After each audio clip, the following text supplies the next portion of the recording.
রোহিঙ্গা ইস্যুতে মানবিক করিডোর দেওয়ার বিষয়ে রাজনৈতিক দলগুলোর মধ্যে জাতীয় সংলাপের প্রয়োজন কথা বলেছেন এনসিপির আহ্বায়ক নাহিদ ইসলাম।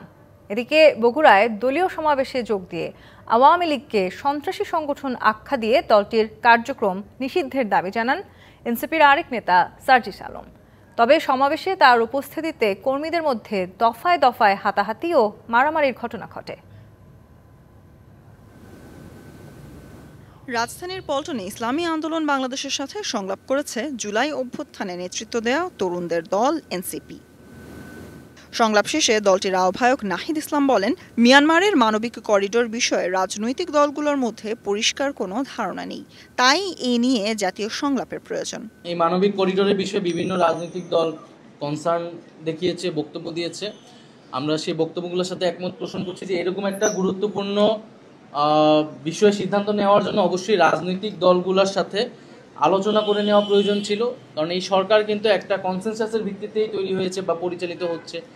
এ সময় আওয়ামী লীগকে দল হিসেবে বিচারের আওতায় আনতে এবং বিচার চলার সময় দলটির নিবন্ধন স্থগিতেরও দাবি জানান এনসিপির আহ্বায়ক। যে বিচার চলাকালীন সময় আওয়ামী লীগের রাজনৈতিক কার্যক্রম নিষিদ্ধ করা, নিবন্ধন স্থগিত করা ইত্যাদি বিষয়ে আলোচনা করেছেন। আমরা আমাদের অবস্থান বলেছি, ওনারাও এ বিষয়ে ঐক্যমত পোষণ করেছেন।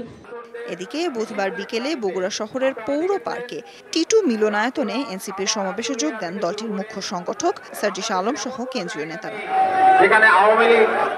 এ সময় সমাবেশে যোগ দেয়া কর্মীদের একাংশ কেন্দ্রীয় নেতাদের বিরুদ্ধে স্লোগান তোলে। পরে জাতীয় নাগরিক পার্টি এবং বৈষম্য বিরোধী ছাত্র আন্দোলনের একাংশের মধ্যে দফায় দফায় মারামারি ও ধাওয়া পাল্টা ধাওয়া হয়।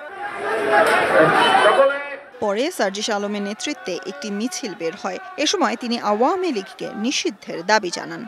আওয়ামী লীগ এবং হাসিনা তার আওয়ামী লীগ, যুবলীগ, ছাত্রলীগের সকল সন্ত্রাসীকে একসাথে নিয়ে বাংলাদেশে এমন একটি গণহত্যা হয়েছে।